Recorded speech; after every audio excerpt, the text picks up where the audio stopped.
सब कुछ संभल जाएगा। और जो भी लोग तुम्हारे बारे में गलत बोल रहे हैं, गलत कर रहे हैं ना, उन सबको सबके कर्मों का फल अवश्य मिलने वाला है और बहुत जल्दी मिलने वाला है। तुम बिल्कुल चिंता मत करना।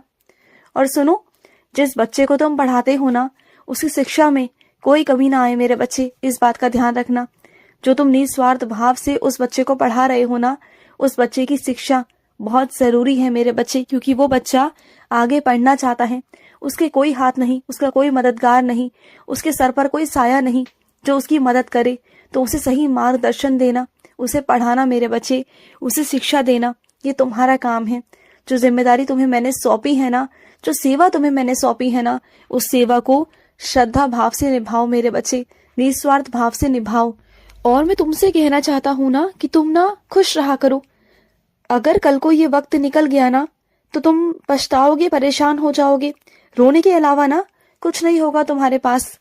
अगर सच में खुश रहोगे ना, आज से ही खुश रहना शुरू कर दोगे, तो आने वाले भविष्य में तुम्हारे पास ऐसा होगा कि रोने का समय ही नहीं मिलेगा तुम्हें। इतने खुश रहोगे तुम। लेकिन उसके लिए तुम्हें थोड़ी सी मेहनत करनी होगी, थोड़ी सी चीजें करनी होगी मेरे बच्चे। उसके बाद तुम्हारी जिंदगी में खुशियां ही खुशियां हैं मेरे बच्चे, क्योंकि मैंने इस धरती पर ना खुश रहने के लिए भेजा है मेरे बच्चे, और खुशियां बांटने के लिए भेजा है। तुम्हें क्या लगता है कि मैं कुछ देख नहीं रहा? मैं सब देख रहा हूँ, मैं सब समझ रहा हूँ, और मैं करूंगा जो चाहिए तुम्हें, वो मैं करूंगा। और जो तुम्हारी समस्या है ना, उस पर भी मैं काम कर रहा हूँ मेरे बच्चे। तुम बिल्कुल परेशान मत हो, तुम्हारी समस्या का हल हो जाएगा। इसी हफ्ते तुम्हारी समस्या का हल हो जाएगा, तुम बिल्कुल परेशान मत रहो। और सुनो, अगर तुम दो नाव में पैर रखोगे ना, तो कभी आगे नहीं बढ़ पाओगे।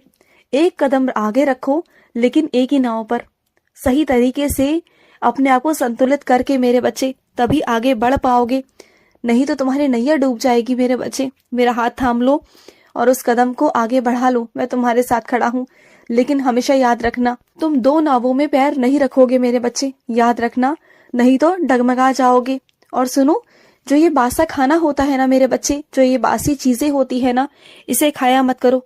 लालच मत किया करो कि बचा हुआ है तो तुमने खा लिया। नहीं मेरे बच्चे, उसे बाहर रखाया करो, या बाहर फेंक दिया करो, या फिर उतना ही बनाओ जितना जरूरत है, या फिर किसी को उसी दिन दे दो जिस दिन ज्यादा बच गया है मेरे बच्चे।